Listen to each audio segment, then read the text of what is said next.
কুরবানি কথাটা শোনার সাথে সাথে আমাদের মনে চলে আসে গরু খাসি জবাই করা এবং এদের গোশত খাওয়া ও গরিবদের মধ্যে কুরবানির গোশত বন্টন করে দেওয়া। কিন্তু কেন আমরা কুরবানি করি এবং এর পেছনের কারণটা কি, কুরবানি করার সঠিক নিয়ম কি এবং এই কুরবানির পশুর গোশতগুলো কিভাবে বন্টন করে, এগুলো অনেকেরই জানা নেই।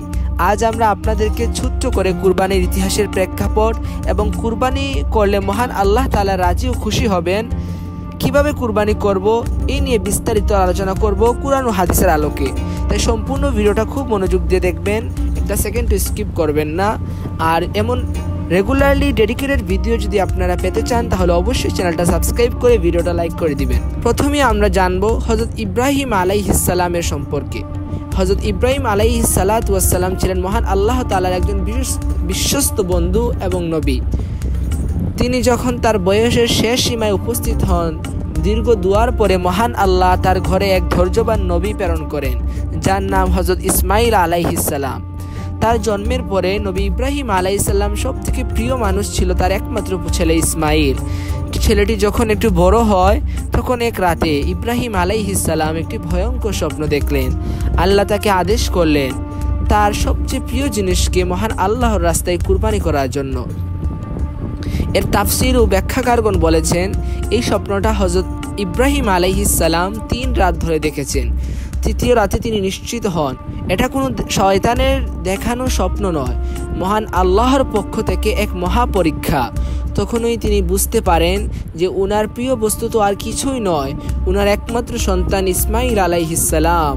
মহান আল্লাহ খুব সুন্দর করে বলে দিয়েছেন, আমার খলিল ইব্রাহিম তার ছেলেকে বলে, হে আমার প্রিয় পুত্র, আমি স্বপ্নে দেখি যে আমি তোমাকে কুরবানি করছি, এখন তুমি কি বলো? বাবার মুখের এই কথা শোনার পর তার প্রিয় পুত্র ইসমাইলের জবাব, হে আমার পিতা, আপনি যা আদিষ্ট হয়েছেন তাই করুন। মহান আল্লাহ তাআলা আপনাকে যে হুকুম দিয়েছেন আপনি তা পালন করুন, ইনশাআল্লাহ আপনি আমাকে সবরকারী পাবেন। তারপর হযরত ইসমাইল আলাইহিস সালামকে নিয়ে হযরত ইব্রাহিম আলাইহিস সালাম মিনার প্রান্তরে যান। সেখানে শয়তান 3 বার এসে ইব্রাহিম আলাইহিস সালামকে বিভ্রান্ত করতে চায়, কিন্তু তিনি শয়তানকে পাথর ছুঁড়ে তাড়িয়ে দেন। প্রিয় বন্ধুরা, একটাবার চিন্তা করুন, যেখানে নবীদেরকে শয়তান প্রতারিত করার চেষ্টা করেছে, সেখানে তো আমরা সাধারণ মানুষ, আমাদেরকে সবসময় সতর্ক থাকতে হবে। মহান আল্লাহর নৈকট্য লাভের জন্য আমাদেরকে সবসময় শয়তানের ওয়াসওয়াসা এবং তার কুমন্ত্রণা থেকে নিজেকে হেফাজতে রাখতে হবে। এই ঘটনা থেকেই আসে জামরাত বা শয়তানকে পাথর মারা। হাজীগণ যখন হজ করতে যান তখন শয়তানকে যে কঙ্কর মারেন, এটা হযরত ইব্রাহিম আলাইহিস সালামের দেখানো রাস্তায়।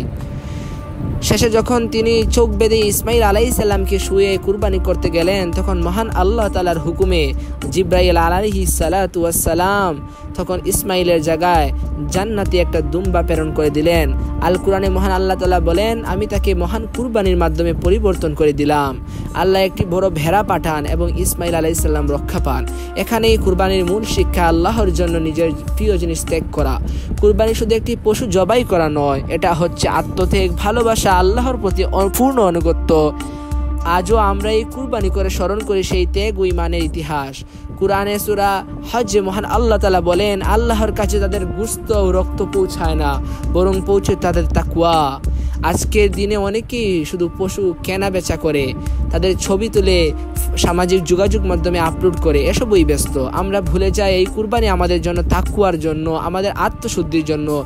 এই কুরবানির ঈদে আসুন আমরা আত্মবিশ্লেষণ করি। কুরবানি মানে শুধু চোর ছাগল জবাই নয়, কুরবানি মানে মহান আল্লাহর প্রতি নিজের অহংকার, পাপ, দুনিয়াবি মোহ ত্যাগ করে দেওয়া।